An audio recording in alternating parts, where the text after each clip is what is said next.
bringing people and communities together on seclosounds.org.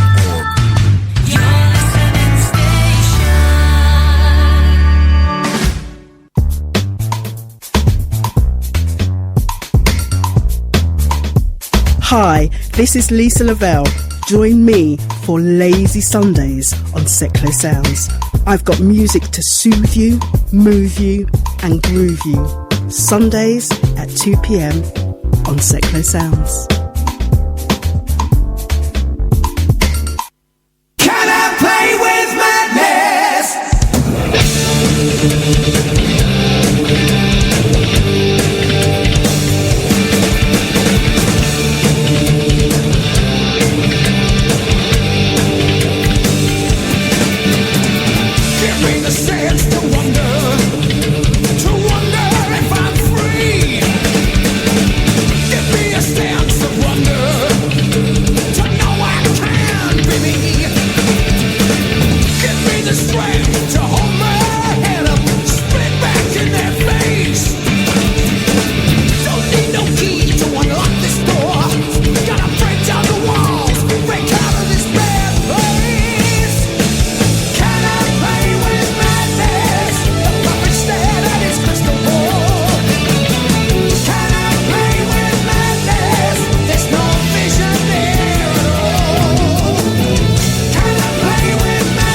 One of Barbara's favourites, Iron Maiden, Can I Play With Madness, requested by Graham Barnes, and that goes out to all the Maiden fans around the world, and especially for my boss, Mr. Bruce Dickinson, and his lovely family. Great news today on his cancer. He's beaten it, and everything's back on. We'll be back out on tour next year. So it's also been announced today that the new Maiden album will be out this year, so I don't have to keep quiet about being at the recording sessions anymore. Right, Rush, Closer to the Heart before that. Have you seen the set list from the latest 40th anniversary tour? Oh my lord, so good. They kicked off last week in Tulsa and they hit Austin, Texas tomorrow night. Before that we had Jacob Moon's fantastic cover of Subdivisions. Now, we caught up with Whitesnake's legendary guitarist and songwriter, and also local boy, Mr. Bernie Marsden, a few weeks ago. And Bernie shared loads of great stories from his past, including his choice for his own classic Whitesnake track. So, a song from my own catalogue.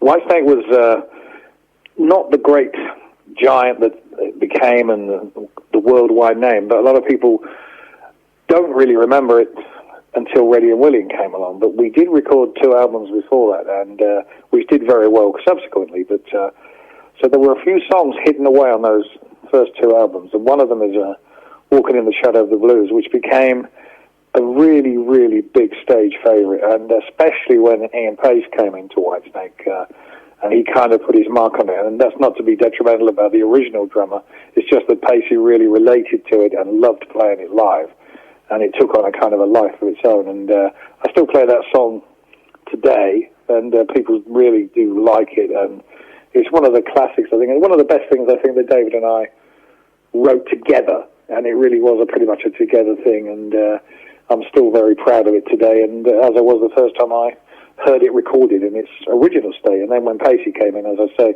we had that John Lord factor, and everything was working really well at the time. So Walking in the Shadow is one of my favourites. I mean, it's hard to pick out songs that you've written yourself, but it's certainly one of my favourites to play and to listen to.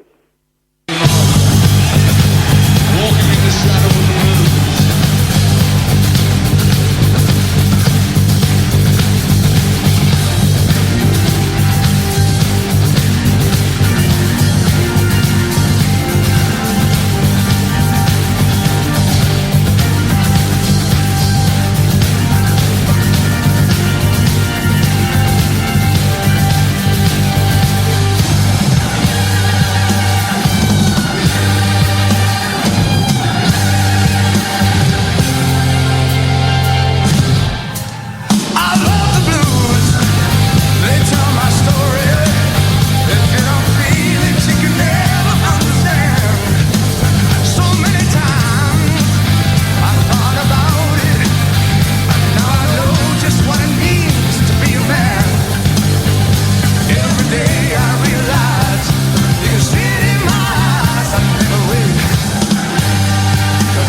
of the blues.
Roadie Rocks on Seclo Sounds, live from the Shed of Rock, here in the heart of Milton Keynes.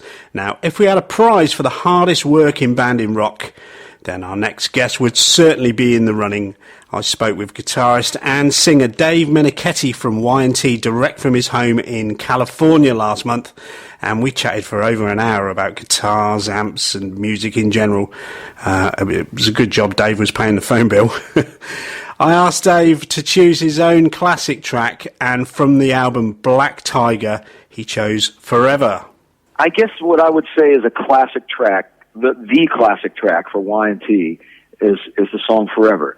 And why I always say that, and I do always say that, is because this embodies everything that I think Y&T does well, which is we're good about melody, we're good about energy, but we're also good about putting down this excitement value with what we do. I use passion and I overuse passion, but that's what it's all about for me in music anyway. It all just feels like it would just be a regular job if it weren't for the fact that it's not for me. I mean, for me, every time I hit the stage or I play guitar or whatever, I go into another world, and hopefully that works most nights. But Forever has got this thing, of course, where it starts off with a very melodic, piece at the beginning, which also ends the song, which gives it away immediately. Of course, within the first note what song you're going to be hearing. And then it goes into this sort of fast shuffle kind of thing that ended up being sort of a Y&T thing at the end of the day, because there were a couple of songs later that we would do that type of beat as well. But this just gets your head banging. It just every time we ever play it, the fans just go crazy as soon as the beat comes in as well. But again, same thing that I love about the band is that we've had this fast thing that we do well. There's the ballad thing that we do well. All of that is kind of encompassed in this song because of the melody behind a fast beat with a very melodic sense to it. And of course there's the breakdown guitar hero kind of riff in the middle and all that kind of stuff building up. It's got it all. If we had put everything together in the mixer and said, okay, this has got to have everything that we do well in it, well, we did that. And certainly not something that we planned. It just turned out that way.